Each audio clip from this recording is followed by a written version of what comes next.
Hello everyone, welcome to Anubha study facts. आज हम next session में बात करेंगे हमारे बाल विकास एवं शिक्षण शास्त्र से संबंधित महत्वपूर्ण प्रश्न की। ये आपके C TET, M P TET, UP TET और अपकमिंग एग्जाम्स जिसमें हमारा एक नया एग्जाम ऐड हो चुका है रीट का, इन सभी एग्जाम्स में ये आपकी हेल्प करेगा। हम ऑलमोस्ट इस सेशन में मतलब ये जो एक सीरीज चला रहे हैं उसमें हम 5000 क्वेश्चंस को डिस्कस करेंगे। और आज एक छोटी सी अपडेट भी देनी है आप लोगों को। जैसे ही हमारे चैनल पर 5000 सब्सक्राइबर कंप्लीट हो जाएंगे, हम उसी दिन एक इंटरव्यू लेकर आने वाले हैं। जो लोग वर्ग 2 में सिलेक्ट हुए हैं उन लोगों का हम लोग इंटरव्यू लेकर आएंगे। उससे क्या है, आप लोगों को बहुत ज़्यादा हेल्प मिलेगी कि वर्ग 3 में आपको कैसे क्या तैयारी करनी है, कौन सी बुक्स वगैरह। और मेरी कोशिश रहती है कि आप लोगों को कोई बुक परचेज ना करनी पड़े। लेकिन अब हम उन लोगों से जानेंगे जो लोग वर्ग 2 में सेलेक्टेड हैं, उनकी क्या स्ट्रेटेजी रही, उन्होंने कैसे क्या तैयारी करी, कितने दिनों में तैयारी करी। वो हम सब लोग 5000 सब्सक्राइबर जैसे ही चैनल पर कंप्लीट होंगे, हम उसी दिन इंटरव्यू लेकर आएंगे। तो आज का सेशन हम शुरू करते हैं। कल हम लोगों ने 30 क्वेश्चंस तक कर लिए थे। कल 20 क्वेश्चंस डिस्कस किए थे, 10 क्वेश्चंस परसों डिस्कस किए थे। इसका मतलब टोटल 30 क्वेश्चंस यहाँ पर डिस्कस हो गए थे हमारे। ये हमारा सेकंड टॉपिक है जो अधिगम से संबंध बताता है विकास का। आज के लिए फर्स्ट क्वेश्चन है, व्यवहारवादी डैश ने कहा। ऐसे कौन व्यवहारवादी हैं जिन्होंने ये कहा कि मुझे नवजात शिशु दे दो, मैं उन्हें डॉक्टर, वकील, चोर या जो चाहूं वो बना सकता हूं। तो ये स्टेटमेंट है। अगर आपने पहले के सेशंस देखे होंगे तो मैंने उसमें डिस्कस किया था, जो बिल्कुल बेसिक्स ऑफ साइकोलॉजी वाली वीडियो उसमें डिस्कस किया था कि ये बात वॉटसन कहते हैं। ये एक व्यवहारवादी है, बिहेवियरिस्ट हैं। तो उन्होंने ये कहा था कि मैं नवजात शिशु को कुछ भी बना सकता हूँ, डॉक्टर, वकील, चोर, जो भी चाहूँ वो बना सकता हूँ। तो इस तरीके से जो स्टेटमेंट्स वगैरह आते हैं ये आप याद रखिएगा। और मैंने आपको पहले भी कहा था कि यूपी टेट हो, एमपी टेट हो, रीट हो, इनमें फैक्चुअल चीज़ें बहुत ज़्यादा आती हैं। सी टेट में कंसेप्ट क्वेश्चन ज़्यादा आते हैं, लेकिन इन तीनों एग्जाम्स में फैक्ट बेस्ड आंसर्स भी पूछे जाते हैं। तो आप लोग को ये याद होना चाहिए। नेक्स्ट क्वेश्चन है, हॉल का सिद्धांत निम्न में से किसकी व्याख्या करता है? बुद्धि की प्रकृति, अधिगम में अभिप्रेरण की भूमिका, मूल्यों का विकास या किशोर अवस्था का विकास। तो जो हॉल का सिद्धांत है वो किशोर अवस्था। स्टैनली हॉल, आपने नाम मैंने आपको कल सेशन में बताया था, अगर आपने ध्यान से वो सेशन देखा होगा तो अडोलसेंस के बारे में इन्होंने कहा। इन्होंने किशोर अवस्था को तनाव एवं तूफान की अवस्था कहा। तो किशोर अवस्था का विकास। ठीक है, चलिए नेक्स्ट क्वेश्चन पर बढ़ जाते हैं। 33, शारीरिक विकास को प्रभावित करने वाला कारक कौन सा है? वंशानुक्रम मतलब जेनेटिक्स। मैं इसको बायलिंगुअल लेकर चलूंगी, आप लोग थोड़ा सा ध्यान दीजिएगा। भले ही हिंदी मीडियम की बुक, हिंदी मीडियम में ही ये बुक अवेलेबल रहती है, लेकिन कोशिश की जाएगी दोनों मीडियम स्टूडेंट्स को समझ आए। थोड़ा सा आप लोग भी अपना कोऑर्डिनेशन बनाए रखो, कोऑपरेट करो, चीज़ों को समझने की कोशिश करो, क्योंकि बीएड डीएड कर चुके हैं, ग्रेजुएशन हो चुकी है, तो आप लोग इतने छोटे नहीं हैं। थोड़ा सा आप लोग भी चीज़ों को समझने की कोशिश करो बायलिंगुअल। ठीक है, हेरिडिटी, एनवायरमेंट, एक्सरसाइज, गेम्स, ये सब, तो ये सब कुछ प्रभावित करता है। तो उपरोक्त सभी बिल्कुल यहाँ पर सही आंसर हो जाएगा। नेक्स्ट क्वेश्चन पर बढ़ जाते हैं, निम्न में से कौन सी एक अंतःस्रावी ग्रंथि मतलब एंडोक्राइन ग्लैंड नहीं है? एड्रिनल है, पिट्यूटरी ग्लैंड है, थायराइड है, लेकिन सलाइवरी ग्लैंड एंडोक्राइन ग्लैंड नहीं है। एंडोक्राइन ग्लैंड्स कौन सी होती है? जो हार्मोन सिक्रेट करती हैं। ठीक है, तो लार ग्रंथि, सलाइवरी ग्लैंड, एंडोक्राइन ग्लैंड नहीं है। चलिए नेक्स्ट पर बढ़ जाते हैं, विद्रोह की भावना की प्रवृत्ति। तो विद्रोह की भावना कब विकसित होगी? मैंने आपको बोला था ना कि जो अडोलसेंस होती है, जो टीनेज जो होती है, वो बहुत ज़्यादा एकदम चेंजेस आते हैं उसमें, रैंडम चेंजेस होते हैं और कुछ पता नहीं चलता है। करियर को लेकर भी बहुत सारे चेंजेस आते हैं, क्या करना है क्या नहीं। तो पूर्व किशोर अवस्था जो है वो विद्रोह की भावना इस एज में विकसित होती है। विकास के परिणाम स्वरूप नवीन विशेषताएं और नवीन योग्यताएं प्रकट होती हैं। ये स्टेटमेंट है, ये हरलॉक का स्टेटमेंट है, तो ये आपको याद होना चाहिए। मैंने कहा था जितने भी स्टेटमेंट्स आते हैं आप उनको अलग से लिख लिया कीजिए, ताकि एग्जाम टाइम में आप लोग को केवल एक ही जगह आप लोग को केवल देखना पड़े और रिवाइज हो जाए। अगर आप लोग चाहते हैं कि जितने भी स्टेटमेंट्स हैं वो मैं सब लिखवा दूं, उनका पीडीएफ शेयर करवा दूं, तो आप मुझे बता दीजिएगा कमेंट में। तो ये सीरीज जब एंड होगी या ऑलमोस्ट मिड में पहुंच जाएगी, तब आपको ऑलमोस्ट जितने भी स्टेटमेंट्स हैं वो मैं आपको उनका पीडीएफ शेयर कर दूंगी टेलीग्राम पर। और वो ज़रूर बताइएगा, जैसे ही हमारे 5000 सब्सक्राइबर होंगे तो वो आप लोग इंटरव्यू देखना चाहते हैं या नहीं, तो जितनी जल्दी सब्सक्राइबर्स हम लोग वो कंप्लीट कर लेंगे, उतनी ही जल्दी आप लोग को सेशन या जो वो इंटरव्यू है देखने को मिलेगा। वो वाकई में आप लोग के लिए बहुत ज़्यादा हेल्पफुल रहेगा। नेक्स्ट क्वेश्चन पर बढ़ जाते हैं। देखो जूम कर दिया है, आई होप दिख रहा हो। निम्न में से कौन सा शारीरिक विकास का एक प्रमुख नियम है? मानसिक विकास से भिन्नता का नियम, अनियमित विकास का नियम, द्रुतगामी विकास का नियम, कल्पना और संवेगात्मक विकास से संबंध का नियम। निम्न में से जो कौन सा शारीरिक विकास का एक प्रमुख नियम है? अनियमित। यहाँ पर देखो जो गति होती है धीमी होती है, अनियमित होती है, तो इस तरीके से जो अनियमित विकास का सिद्धांत या जो नियम है वो शारीरिक विकास का एक प्रमुख नियम है। नेक्स्ट है किशोर अवस्था तनाव एवं तूफान या संघर्ष का काल है, तो ये कथन किसका है? अब आप लोगों ने इतनी, मैंने कहा था ना, जब हम क्वेश्चंस मल्टीपल टाइम्स इनको रिवाइज कर लेंगे, बार बार पढ़ेंगे, देखिए 5000 क्वेश्चंस बहुत बहुत बड़ी चीज़ हो जाती है। बार बार अगर हम उन क्वेश्चंस को देख रहे हैं, ये सेशन आप लोग एक बार देखने के बाद जब भी टाइम मिला करे तो एक बार और देख लिया करो।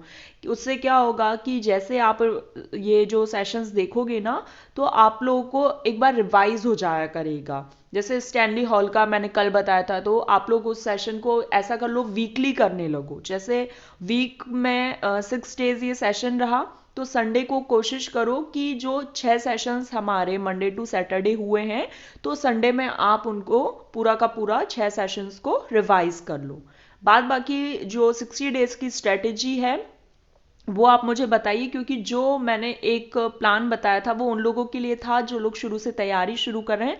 अब 60 डेज की स्ट्रेटेजी उन लोगों के लिए जो लोग अपनी तैयारी बहुत टाइम से कर रहे हैं बट किसी भी रीज़न से बीच में छूट दी थी या उनसे छूट गई थी। होता है ना, मन नहीं कर रहा है, एग्ज़ाम का भी कुछ पता ही नहीं है कि होगा नहीं होगा, तो वो भी आप मुझे कमेंट्स में बता सकते हैं। और अपने आंसर्स भी लिखा कीजिए। जैसे स्टैनली हॉल बहुत से लोगों को आ रहा है, तो आप ऐसा कीजिए 38 डैश और बी ऐसा करके लिखा कीजिए, ताकि पता रहे कि हाँ आप लोग एक्टिवली पार्टिसिपेट कर रहे हैं लाइव चैट में आंसर्स देने के लिए। ठीक है, तो स्टैनली हॉल यहाँ पर बिल्कुल सही आंसर हो जाएगा। चलिए नेक्स्ट क्वेश्चन पर बढ़ जाते हैं। किशोर अवस्था वह काल है जिसकी विशेषता है लिंगी, सामाजिक, व्यावसायिक, आदर्श, संबंधित, समायोजन, माता पिता पर निर्भरता से मुक्ति। हमने उसमें बात करी थी ना कि माता पिता का साया छोड़ फ्रेंड्स के साथ रहने लगते हैं, तो पूर्व किशोर अवस्था। तो इस तरीके से ये जो स्टेटमेंट्स हैं ये किसके द्वारा दिए गए हैं? तो यहाँ पर आपको वही स्टेटमेंट, फिर से मैं कहूँगी स्टेटमेंट्स पूछे जाते हैं तो कोहलन के द्वारा ये दिया गया है, तो एज इट इज़ आप लोग याद कर लीजिएगा। स्टेटमेंट्स भी यही है, बस पढ़ते रहिए उनको, ऐसा कुछ रटने वाली ज़रूरत नहीं है। मल्टीपल टाइम्स जब आप पढ़ेंगे तो आपको अपने आप से याद हो जाएंगे। नेक्स्ट क्वेश्चन पर बढ़ जाते हैं। विकास जो है वो शब्द में डैश डैश निहित है। विकास शब्द में क्या निहित है? केवल संरचनात्मक, केवल प्रक्रियात्मक, संरचनात्मक तथा प्रक्रियात्मक बदलाव, या फिर कोई नहीं। तो आप सभी को पता है विकास जो होता है वो क्वालिटेटिव भी होता है और क्वांटिटेटिव चेंजेस भी आते हैं। क्वांटिटेटिव में कौन आती है? ग्रोथ आती है जैसे। तो संरचनात्मक भी है और प्रक्रियात्मक बदलाव भी आते हैं, तो सी ऑप्शन बिल्कुल सही हो जाएगा। नेक्स्ट क्वेश्चन पर बढ़ जाते हैं। निम्नलिखित में से कौन सा समूह परवर्ती, अब यहाँ पर इंग्लिश में लेटर चाइल्डहुड, ठीक है, ये मैं ऐसे कोशिश करूंगी, थोड़ा सा आप लोग भी ध्यान दीजिए कि परवर्ती बाल्यावस्था मतलब लेटर चाइल्डहुड की बात हो रही है। मैंने आपको बोला था ना लेटर चाइल्डहुड क्या होता है? 7 to 11। तो अब यहाँ से जन्म से 6 वर्ष वाली बात आ गई, तो ये नहीं हो सकता। 18 से 24, 11 से 18 ये नहीं हो सकता। अब क्या होगा? 6 से 11। बिल्कुल रिजिड मत हो जाओ कि 7 से 11 है तो 7 से 11 ही होगा। 6 से 11 दिया है तो 6 से 11 भी हम अकॉर्डिंग टू ऑप्शन हिट कर सकते हैं, तो डी ऑप्शन बिल्कुल सही हो जाएगा। नेक्स्ट पर बढ़ जाते हैं। निम्नलिखित में से कौन प्रारंभिक बाल्यावस्था अवधि के दौरान उन भूमिकाओं एवं व्यवहारों के बारे में जानकारी प्रदान करते हैं जो एक समूह में स्वीकार्य है? तो भाई बहन एवं अध्यापक, तो भाई बहन सिबलिंग्स जो होते हैं वो हमारे प्राइमरी हो जाते हैं। ये सोशलाइजेशन की थ्योरी अगर आपने नहीं देखी है तो देख लीजिएगा। अध्यापक एवं साथी, साथी एवं माता पिता, ये अलग अलग हैं क्योंकि इन्होंने क्या कहा है कि बाल्यावस्था अवधि के दौरान उन भूमिकाओं एवं व्यवहारों के बारे में जानकारी प्रदान करते हैं जो एक समूह में है। तो माता पिता और जो भाई बहन होते हैं वो एक समूह में होते हैं। अगर यहाँ पर ये इस तरीके से क्वेश्चन कहाँ पर, देखो DSSB-PRT में पूछा गया है। अगर सेम क्वेश्चन MP टेट में पूछ लिया जाए तो अब आपसे बन जाएगा ना। तो देखो ये ज़रूरी नहीं है कि ये क्वेश्चन, आज एक कमेंट भी आया था कि मैम ये जो बुक है वो यूपी टेट और सी टेट लिखा है, क्या ये एमपी टेट के लिए यूज़फुल है? ये इसलिए सभी एग्जाम्स के लिए हेल्पफुल है क्योंकि इसमें अलग अलग स्टेट के अलग अलग जगह से जहाँ पर भी टेट एग्ज़ाम होते हैं वहाँ के क्वेश्चन ऐड किए हुए हैं। और जो भी पेपर बनाते हैं वो क्वेश्चंस कहाँ से लाएंगे? जब आप 5000 क्वेश्चंस तो हम एक सीरीज़ में डिस्कस कर ही रहे हैं, हम और भी सेशंस पहले डिस्कस कर चुके हैं और भी आगे करेंगे। अगर एग्ज़ाम थोड़ा सा मैं जब भी जल्द आने को हो जाएगा तो उस टाइम आपके दो दो सेशंस भी आपको देखने को मिलेंगे। तो जब भी इस तरीके से बात आएगी कि हम इतने क्वेश्चंस प्रैक्टिस कर लेंगे तो क्वेश्चन बनाने वाला कहीं से भी क्वेश्चन बनाए, हमसे कोई भी क्वेश्चन छूटेगा नहीं।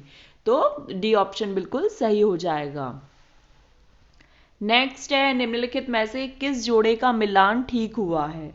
अच्छा लड़का व अच्छी लड़की अभिविन्यास, अच्छा बनकर कोई स्वीकृति प्राप्त करना। अब ये कोलबर्ग का है। अगर आपने कोलबर्ग की थ्योरी देखी होगी, CDP फुल कोर्स बाय अनुभव स्टडी फैक्ट्स में अपलोडेड है, तो आप लोग को पता होगा कि good boy good girl orientation कौन सी स्टेज है या कौन से लेवल के अंतर्गत आती है। आप चाहे तो कमेंट्स में बता सकते हैं। देखो कमेंट्स में इसीलिए लाइव चैट ओपन की गई है और ये आप लोग के लिए इसीलिए चलाई जा रही है ताकि आप लोग यहाँ पर एक्टिव होकर इस क्वेश्चन को सुनो और आंसर देने की कोशिश करो। आप लोग को थोड़ा सा टाइम भी दिया जाता है कि आप लोग अपने आंसर बताओ। अब जैसे 43 का है तो आपको क्या लगता है 43 का क्या होगा, तो 43 डैश करके उसका आंसर लिख दीजिए। तो यहाँ पर तो हमको बिल्कुल पहला ही आंसर दिख गया है कि अच्छा लड़का अच्छी लड़की good boy good girl orientation जो है वो अच्छा बनने की या अच्छा बनकर दिखने के लिए जो स्वीकृति प्रदान की जाती है या प्राप्त की जाती है उसके अंतर्गत आता है। तो अगर आपने कोलबर्ग की थ्योरी नहीं देखी है ना तो देख लीजिए, उससे आपको बिल्कुल क्लियर हो जाएगा ये सब। फिर दिया है मध्य बचपन। अब मध्य बचपन क्या होता है, तो सबसे पहले 2 to 6 जो होता है वो क्या है, अर्ली में आता है और लेटर चाइल्डहुड को ही बहुत बार मध्य में रख दिया जाता है, 6 to 11 को। तो 2 to 6 क्या है, अर्ली में है और 6 to 11 को ही मध्य बचपन की अवधि मान ली जाती है। तो यहाँ पर क्या हो जाएगा, क्योंकि 2 से लेके 12 वर्ष तक का है पूरा चाइल्डहुड, ध्यान रखना। कभी कभी 11 कभी कभी 12, ये अकॉर्डिंग टू हम ऑप्शन हिट करेंगे। जन्म से 2 वर्ष क्या है, इन्फेंसी है, शैशवावस्था है। 10 वर्ष के बाद देखो, अब आप लोग कहोगे कि 7 to 11 तो चाइल्डहुड में ही आता है, तो 10 वर्ष के बाद कैसे, तो 10 11 12, 11 से 19 भी मान लिया जाता है एडोलसेंस को। तो अलग अलग है, बस थोड़ा सा माइनर डिफरेंस रहता है। तो ऐसा कुछ बहुत ज़्यादा दिक्कत नहीं आएगी। चाइल्डहुड आप 2 से 12 समझ सकते हैं। तो 6 से जो 11 वर्ष तक की अवस्था है वो क्या है, मध्य बचपन की अवस्था है। आज के लिए 15th क्वेश्चन है। हम आज 20 क्वेश्चन डिस्कस कर लेंगे क्योंकि 20 क्वेश्चन सही रहते हैं, एक सेशन में 20 क्वेश्चन तो होने चाहिए। और बहुत ज़्यादा अगर कभी वीडियो लेंथी हो जाएगी तो हम केवल 15 क्वेश्चन ही डिस्कस कर लिया करेंगे। फिर है विकास के बारे में निम्नलिखित में से कौन सा कथन सही है? विकास भिन्न व्यक्तियों में भिन्न गति से होता है। बिल्कुल ठीक बात है, हर एक व्यक्ति में एक जैसा तो नहीं हो सकता। विकास जन्म से किशोरावस्था तक बहुत तीव्र होता है फिर उसके बाद रुक जाता है, तो ऐसा बिल्कुल नहीं है। विकास जन्म से किशोरावस्था तक आगे की ओर फिर पीछे की ओर, ऐसा बिल्कुल भी नहीं होता है। अगर आपने देखो डेवलपमेंट वाला सेशन देखा होगा ना, तो ये क्वेश्चन बहुत अच्छे से आपसे बन पा रहे होंगे। इसीलिए मैं बोल रही हूँ कि CDP फुल कोर्स बाय अनुभव स्टडी फैक्ट्स में जो 21 सेशंस हैं उनको अच्छे से देखो, उनमें और भी सेशंस लाने हैं। लाऊंगी मैं धीरे धीरे, थ्योरीज वाले सेशन भी लाऊंगी, लेकिन अभी MCQs वाले जो सेशंस कर रहे हैं ना हम, उसके पहले वो सेशन जरूर देख लीजिए। विकासात्मक परिवर्तन एक सीधी रेखा में नहीं, ये मैंने आपको बताया है, उसमें भी स्पाइरल फॉर्म में होता है। तो जो फर्स्ट ऑप्शन है वो बिल्कुल सही हो जाए। 46 किशोर अवस्था में बच्चे किस प्रकार की समस्या का सामना करते हैं? शारीरिक एवं मानसिक परिवर्तन में समाज, बिल्कुल सही बात है, वो एडजस्ट करने की कोशिश कर रहे होते हैं, उनमें इतने द्वंद्व चल रहे होते हैं, इतनी प्रॉब्लम्स हो रही होती हैं, उन्हें समझ ही नहीं आता क्या हो रहा है क्या नहीं हो रहा है। साथियों से समायोजन, माता पिता से समायोजन, पढ़ाई संबंधी सब कुछ होता है, लेकिन यहाँ पर शारीरिक और मानसिक जो है वो बात के 3 ऑप्शंस को अपने अंदर समाहित कर लेगा, तो फर्स्ट ऑप्शन बिल्कुल सही हो जाएगा। नेक्स्ट है, बच्चों के अच्छे चरित्र निर्माण के लिए पाठ्य पुस्तक में चरित्र निर्माण संबंधी पाठ होने चाहिए। ठीक बात है, चरित्र निर्माण के लिए व्याख्यान दिए जाने चाहिए, केवल व्याख्यान से तो कुछ नहीं होगा। कक्षा कक्ष गतिविधि इस प्रकार से हो कि बच्चों को चरित्र, बिल्कुल सही बात है कि गतिविधि हाँ ही कुछ इस प्रकार से हो कि चरित्र निर्माण में सहायता मिल सके। महापुरुषों की जीवनी बच्चों को पढ़ाई जानी चाहिए। देखिए गलत कोई नहीं है, लेकिन जो सी ऑप्शन है वो सब पर भारी है, और हमें क्या सब पर भारी वाला ऑप्शन देखना है, मतलब बिल्कुल सटीक ऑप्शन की तरफ जाना है। नेक्स्ट है, देखो वही आ गया, मानव विकास है। अब ये सीटेट 2014 में पूछा गया था, और DSSS मैंने कहा ना एक क्वेश्चन दूसरे एग्जाम्स में भी पूछे जा सकते हैं। तो ये जो सीरीज चल रही है ना, ये सभी एग्जाम्स के लिए बहुत बहुत ज़्यादा इंपॉर्टेंट है। आप किसी भी एग्जाम की तैयारी कर रहे हो, आप लोग के लिए सेशन बहुत ज़्यादा इंपॉर्टेंट है, तो आप लोग ज़्यादा से ज़्यादा शेयर करो। और जैसे ही हम अपने 5000 सब्सक्राइबर गेन करेंगे, उस दिन आप लोग को इंटरव्यू देखने को ज़रूर मिलेगा। मानव विकास क्या है, मात्रात्मक गुणात्मक, तो दोनों तरह का होता है, क्वालिटेटिव भी होता है क्वांटिटेटिव भी होता है, तो डी ऑप्शन जो है वो बिल्कुल सही हो जाएगा। आज के लिए सेकंड लास्ट है, इनमें से कौन सा सिद्धांतकार ये मत स्पष्ट करता है कि बच्चे अपनी बुद्धि व विकास हेतु कठोर परिश्रम करते हैं। ये कथन किसका है, मैस्लो का है, कठोर परिश्रम करते हैं, तो ये किसने कहा, मैस्लो ने कहा। तो ये भी आप स्टेटमेंट याद करिएगा, याद इन सेंस कि रटिएगा मत, बस लिख लीजिएगा और उसको बार बार रिवाइज करते रहिएगा। आज के लिए लास्ट है, निम्नलिखित में से कौन सा विकासात्मक विकार का उदाहरण नहीं है, ऑटिज्म है, सेरेब्रल पाल्सी है, attention deficient hyper activity disorder ADHD जिसे हम बोलते हैं ये भी है, लेकिन पोस्ट ट्रॉमेटिक स्ट्रेस नहीं है। तो गाइज यहाँ पर हमारा सेशन कंप्लीट हुआ। आई होप आपको सेशन पसंद आया हो। ये बुक आप लोग के सामने, आप लोग को इसको परचेस करने की ज़रूरत नहीं है, ये हम बुक कंप्लीट करेंगे। 5000 क्वेश्चंस की ये सीरीज की पूरी एक प्लेलिस्ट है। सेशन पसंद आया तो लाइक करना, शेयर ज़रूर कर देना। लाइक तो ठीक है आप लोग कर ही देते हैं, बट शेयर ज़्यादा से ज़्यादा करना। अलग अलग सोशल मीडिया हैंडल जहाँ पर भी आप जुड़े हो उसको शेयर करें, ताकि हम लोग जितनी जल्दी सब्सक्राइबर गेन करेंगे हम अपना इंटरव्यू लेकर आएंगे। नेक्स्ट सेशन में मिलेंगे। Thanks for watching this video.